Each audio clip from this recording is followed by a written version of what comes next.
Silks శ్రీరస్తు శుభమస్తు sale ప్రతి 25,000 రూపాయల కొనుగోలుపై ఒక గోల్డ్ కాయిన్ ఉచితం.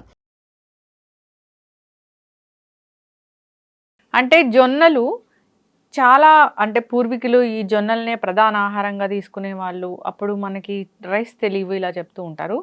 జొన్న అన్నము జనరల్గా జొన్న రొట్టె తెలుసు. జొన్న అన్నం కూడా మంచిదేనా? పూర్తిగా దీన్ని తీసుకుంటే మనకు కలిగే ఆరోగ్య లాభాలు ఏంటి? తీసుకోవచ్చా? మంచిదే అమ్మా. అంటే మీరు ఎక్కడో అంతర్జాలంలో దొరికినటువంటి న్యూస్ ఇన్ఫర్మేషన్ని చదివారు. అంటే మీరే జొన్నల మీద రీసెర్చ్ చేసి ఇందులో ఇన్ని పోషకాలు ఉన్నాయి అనేవి స్టడీ చేసి అడిగిన క్వశ్చన్ అయితే కాదు కదా.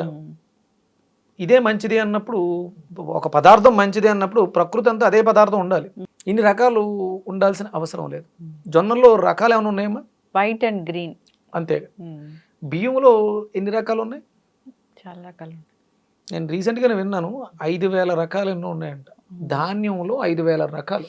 వాటి పేర్లు అంటే ప్రాంతీయతను బట్టి వాటి పేర్లు మారుండొచ్చు. నేను రీసెంట్గా ఏదో 4-5 రకాలు తీసుకొచ్చా. ఆర్గానిక్ వ్యవసాయం చేస్తుంటే అందులోంచి ఒకటి వండుతుంటేనే బిర్యానీ స్మెల్. అంటే బిర్యానీ అలా ఉంటుంది కాబట్టి అది బిర్యానీ స్మెల్ అని మనం అనుకున్నాం. అందులో నవారా రైస్ అని అదని ఇదని పూర్వీకులు ఇది తిన్నారు అని ఎక్కడుంది? 5,000 రకాలని పెంచి పోషించారు, అభివృద్ధి పరిచారు అంటే తింగరోళ్ళు వాళ్ళంతా. జొన్నలు మంచివి, జొన్నలు అవసరం. దేనికి అవసరం, ఎంత అవసరం? నాకు తెలిసి జొన్నలు ఎక్కువ బఫెలోస్కి వాటికి ఉడకపెట్టి అంటే విపరీతమైన పోషకాలు వాటికి అవసరం. ఆ పాలని తీసుకోవడం ద్వారా, ఆ పాల పదార్థాలు తీసుకోవడం ద్వారా మనకి మంచిదేమో. అంటే నాకు తెలిసి జొన్నల్ని ఉడకపెట్టి తౌడు కలిపి కుడితిగా పెడతారు గేదెలకి, వాటికి పాలు చిక్కగా ఇస్తాయి.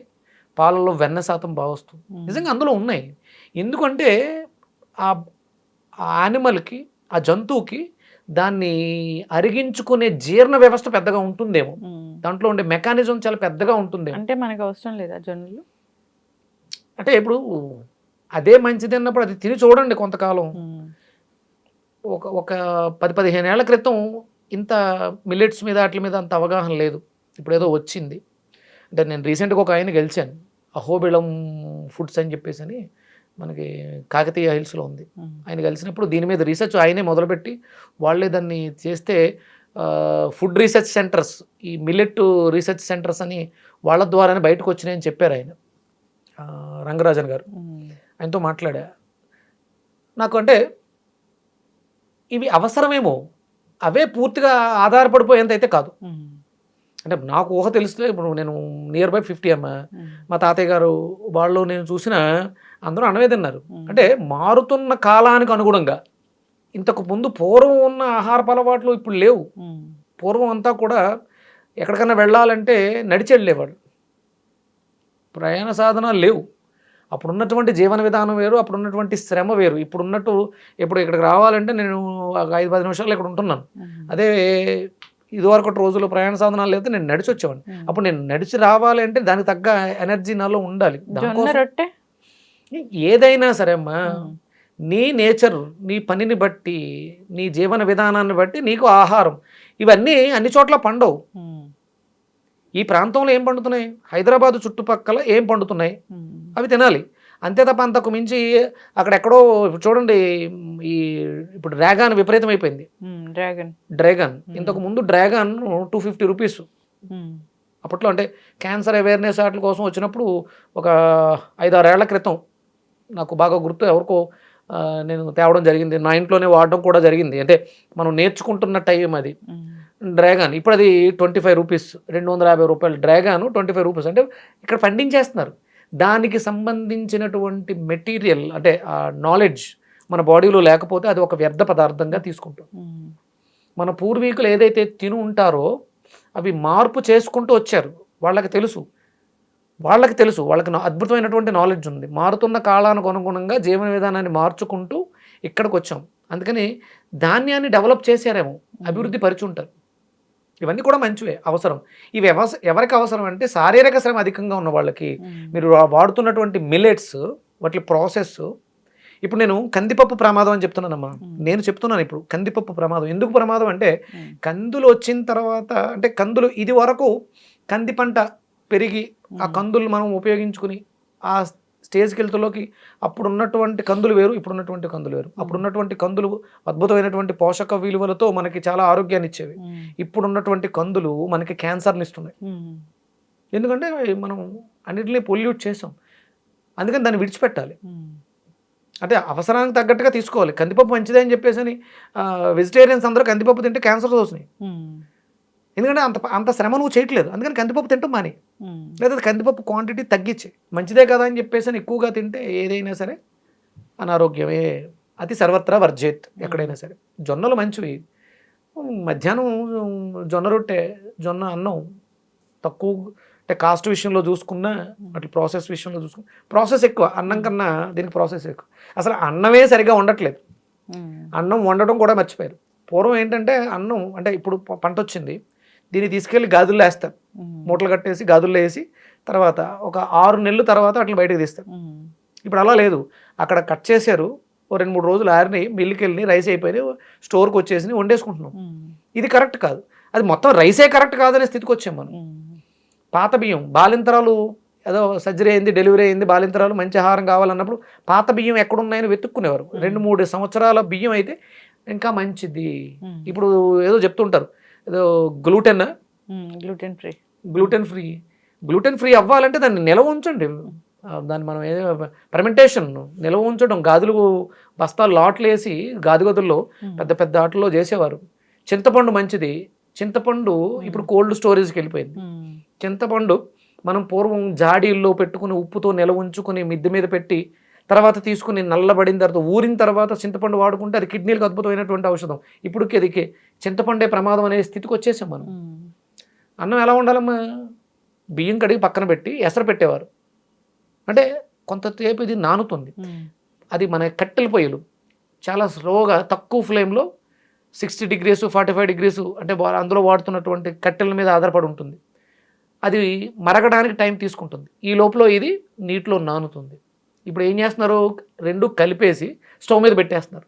అన్నం మంచిది కాదు, నువ్వు అన్నాన్ని వండే విధానం మంచిది కాదు, దాన్ని మార్చు. బియ్యం తీసుకొచ్చి నీ దగ్గర డబ్బులు ఉన్నాయి, 1 సంవత్సరానికి సరిపడా పురుగు పట్టకుండా వేపాకులతోటి చీడి గింజలతోటి వేసి పక్కన పెట్టుకుని ఒక 6 నెలల తర్వాత దాన్ని వండుకుని తిను, నీకు ఎలాంటి ప్రాబ్లం ఉండదు. ఆ వండే విధానం కూడా ఈ స్టవ్వుల్లోనే వీలైతే ఆ ఫ్లేమ్ని మార్చడానికి ఏవో కొత్త కొత్త టెక్నిక్స్ వచ్చినాయి. ఆక్సిజన్ యాడ్ అయితే మంట 120 degrees కాకుండా తక్కువ డిగ్రీస్లో రెడ్ ఫ్లేమ్ వచ్చి కొంచెం నిదానంగా ఉడుకుతుంది. నిదానంగా ఉడకడం వల్ల అందులో ఉన్నవన్నీ కూడా కరెక్ట్గా మన శరీరానికి అందే విధంగా మారతాయి. అంతే తప్ప జొన్నలు మంచివా, అరికెలు మంచివా, సామెలు మంచివా, మరి ఒక 20-30 ఏళ్ల క్రితం ఏమైపోయినాయి, రేపు పొద్దున ఉంటాయా? ఇది లాంగ్ రన్ పనిచేసేవి ఏవి కాదమ్మా. మన ప్రాంతంలో ఏమి పండుతున్నాయి, మనకి సీజనల్గా ఏమొస్తున్నాయి, మనం ఆహారం అవసరం, బ్రతకటం కోసం తినండి.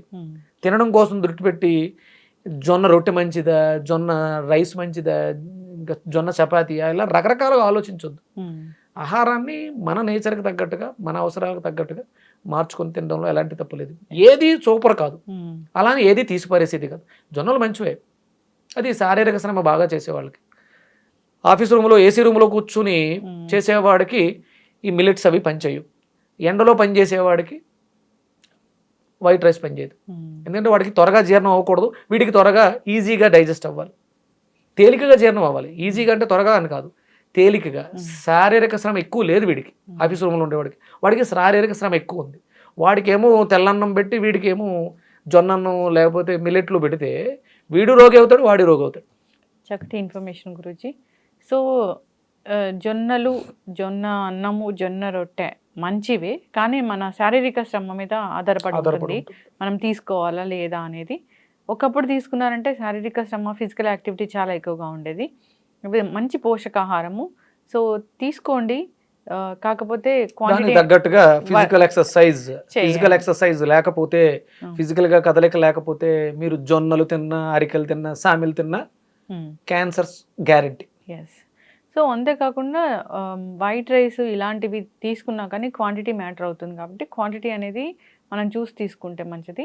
ఆహారం ఏదైనా మితంగా తీసుకోవాలి. గ్యాస్ట్రిక్ ఉన్నవాడికి, కడుపు మంట ఉన్నవాడికి, కడుపులో మంట ఉన్నవాడికి విపరీతమైనటువంటి క్రేవింగ్స్ ఉంటాయి. అందుకని ఎంత తింటున్నాం, ఎంత తినాలి అనే స్పృహ కోల్పోతున్నారు. మన శరీరంలో వ్యవస్థలు 12 రకాల వ్యవస్థలు ఎమోషనల్ ఉంటాయి. కేవలం ఫిజికల్ బాడీ ప్రాబ్లమ్సే కాదు, మెంటల్లీ ప్రాబ్లమ్స్ ఉంటాయి. మానసిక రోగికి లిమిట్ తెలియదు, మీ మనసు కూడా చెడిపడి ఉంది. అందుకని దాన్ని కూడా బాగు చేసుకోవాల్సినటువంటి అవసరం చాలా ఉంది. అన్నం తినాలి, మన ప్రాంతంలో పండుతుంది. గత 100 సంవత్సరాలుగా ధాన్యం, ఈ వరి సాగు అనేది అభివృద్ధి చెందించారు. ఇదేమి కుట్ర కాదు. అందుకని And please subscribe to iDream. For more videos, subscribe to iDream. Please like, share and subscribe to the channel. Congratulations, iDream. subscribe to iDream. Subscribe to iDream. So subscribe to iDream Media. iDream team అందరికి huge congratulations. Please subscribe iDream Media. Please subscribe to iDream. Subscribe iDream. Please subscribe to iDream. iDream అంటే నా కళల ఛానల్ను subscribe చేసుకున్న నోరు తిరుగుతలేదు, మీరైతే గంట గుర్తు కొట్టండి. For more such videos, please subscribe to iDream. Subscribe to iDream. Please subscribe to iDream. Please subscribe iDream Media. Please do subscribe to iDream. Please subscribe to iDream Media. For best entertainment and information, please subscribe iDream. And don't forget to subscribe to